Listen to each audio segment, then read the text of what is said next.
Okay, I'm ready to give my HusKAL a little bath. I'm using soak. We carry both of these. Eucalyptus, well, we've used Eucalyptus before, but this is new to the shop, soak. And both are non-rinse. Eucalyptus has a little lanolin. This does not. It's really more about personal preference. This is a wild mint. So you would just go ahead, if you have a packet or if you have a container, or not a container, a jar or bottle, I guess is the name of it. And then you would just put not warm water, not cold water. And just go ahead and you'll see that the suds will come up with it. And just a medium tepid temperature. You don't want to do hot and you don't want to do cold.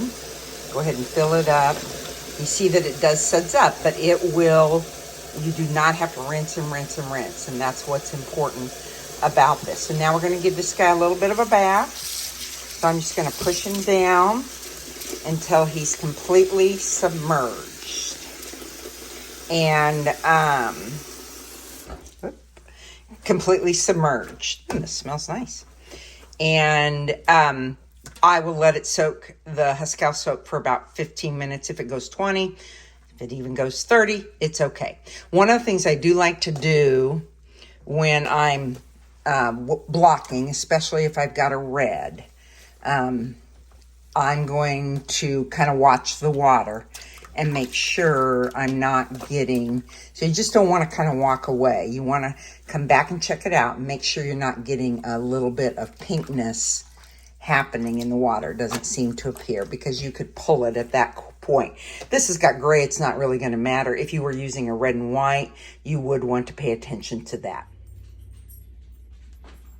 Okay, time's up and time to pull. I want you to see that there is just a smidge color. It's kind of a gray-red, which would stand to reason given the colors that are in here. And if you've got a cream, then you're going to want to watch this closer. When you pull this out, I'm not going to be able to do it and record, but you press against here. You don't just lift it up. That would stretch. So you'll press against here. You could even dump the water out. Press against here to get the water out, and then we'll lay it out on our towel. Okay, you see I've got a very large beach towel here, and here is our project. That's how I bring it out of the water, kind of scrunched up.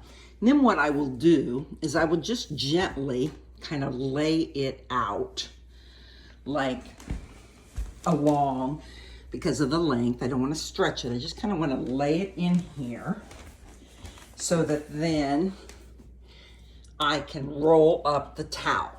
So we'll roll up the towel and I'll show you what I do next. Okay, we've got the towel rolled up kind of like a hot dog. Now you get to be kind of like Lucy. You get to stomp grapes. So I'm just simply going to walk on my project. You get to see my fun socks because it's summertime when I'm filming this. And you'll just walk back and forth to extract more of the moisture out of your project. Okay, Millie's here to help again, like she did last year. You know how much I like the Cocoa Knits boards because they have fabric on them versus like a plastic one.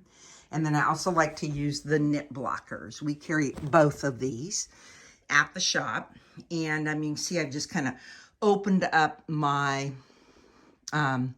rolled out. And so I won't be able to film actually opening it up, but I'll show you next how I kind of spread it out and then start to pin it down. All right, I've got the HusKAL laid out and it is damp. And you can see how it still pulls in. And so you're going to have to work the edges of it. I like to use this little Cocoa Knits stitch because it's a firm tape measure. I like our little knit paper scissors. But then I can check to see if I'm right at 17 and a half. The guidelines were 17 and a quarter. I'm good with 17 and a half. Not going to fuss it, but you will have to kind of work the edges with your hand. So I'm going to work all the way down, and then I'll work that way, that side, work down, work down, work down to get my width. Then I'm going to come back and I will pin it. So we'll look at that after I've got it blocked to the measurements. Okay, here we are, blocked out. I am on the floor. If you're not, if it's not easy for you to get on the floor, you want to find a table that you can put it on. A couple of things, I put my pins in. I don't have another set here at the house, so I had to kind of spread them out. I found that the larger sections here need a little more blocking. At the end, they seem to really even out nicely, so I didn't use as many pins there. It does block to the 17.5, and you'll have a little bit of shrinkage.